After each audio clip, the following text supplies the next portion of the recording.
Good morning, fish fans. This is Gerwin representing Just Fish, sitting here this morning drinking a fine cup of coffee. What we have here is a pour-over Komodo Dragon, Raj. Komodo Dragon. With a little bit of heavy whipping cream, as called for by my keto diet to get some extra fats in there. And then we throw it in the Ninja blender and make something fantastic. Very good. But I'm not here to talk to you about coffee today. I want to talk to you about feeding. This is going to be feeding your aquarium revisited. Lately, I've been having a lot of customers coming into the store, and I'm seeing pictures of the tank, picture of the fish, everything testing great, no real problems. And, their fish just look thin, not unhealthy, just not super fat and happy. Just they exist. And, I'm going to take a little bit of the blame for this because when I have new customers, I definitely stress the importance of not overfeeding. In a brand new system, be it fresh or salt, overfeeding is a terrible mistake. It ends up, generally shortening the overall entertainment of even owning a fish tank. Cloudy water, smelly water, algae problems, dead fish. Tank doesn't want to cycle through as fast. There's just a host of reasons, right? Long term, we get big issues too. But there comes a time where we are no longer going to be quite as cautious with our feeding. And, it's hard to define. How do I define whatever size aquarium somebody happens to have, however many fish they happen to have, the types of fish they happen to have, and how many times they should be feeding? It's really, all I can give is big generalizations, sort of these big gray zones. And at some point, man, we got to take those training wheels off, just like I've talked about before, and kind of let you go and experiment a little bit. So what is the magic feeding regimen? So it depends, if I have a reef tank, do I have a lot of fish in the reef tank? Do I have just a few fish in the reef tank? Do I have a lot of LPS corals? Am I trying to feed those corals? The way I think I've taken my approach is that I'm going to stick with until I think of a better way to explain it to people is when your tank is established, when we're at that 3 to 4 month point and we're starting to get that tank loaded up with fish and the livestock load starting to get there, we need to vary the diet, right? Some of the best looking fish and corals I've ever seen weren't just mysis shrimp.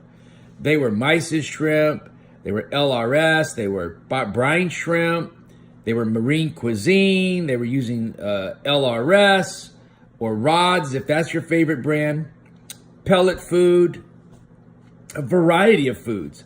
Flake food, man, Miss Judy comes to my mind. I hope she doesn't mind her saying her name. Miss Judy, her fish grow bigger than anybody else's. They're fatter, they're more colorful than anybody else's. And I went to her house because she was having nitrate problems. And we explored her skimmer, we looked at her filtration, we looked at her tank, and ultimately I asked her to feed the fish. And oh my God, does she feed her fish. They get PE mysis, like it looked like it was a half-inch thick in the bottom of a damn Nukes cup or something. And then she gives treats of flake food and pellet food. And, what's the payoff? Well, the payoff is her fish look awesome. Her tank look awesome. But to be fair, she does big water changes because her nitrates get out of control fairly easy. And, some apstasia issues or maybe some clove polyp blow-ups, all these things that would benefit from a lot of nutrients in the water are doing very well. So what is the magic thing? I don't know.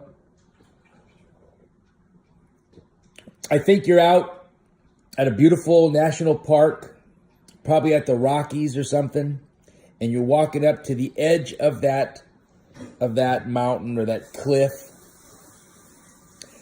And it's all good, man. We're walking fast.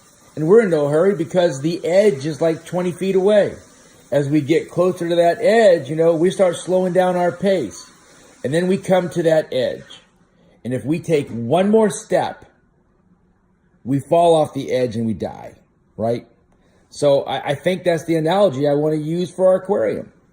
we feed and we feed and we do whatever we have to do until we get to that edge. That edge being we can no longer maintain control of our parameters. And then we step back from there, right? So it's a measurable thing. When we can't use our refugiums or GFO or whatever other means to maintain our partial water changes, when all those become more effort and more money than what the feeding is, then we need to pull back on that feeding. Just enough to where we can manage our parameters again.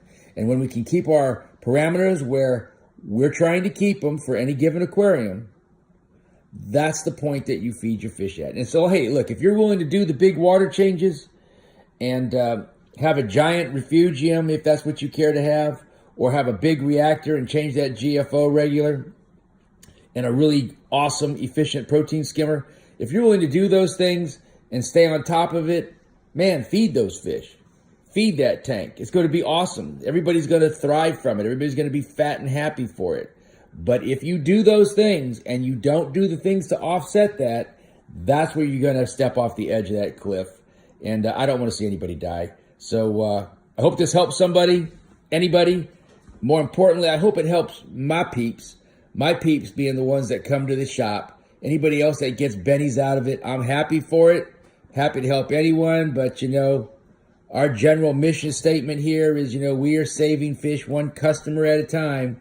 And the people who come to the store, y'all are my customers. We treasure you. Thank you much.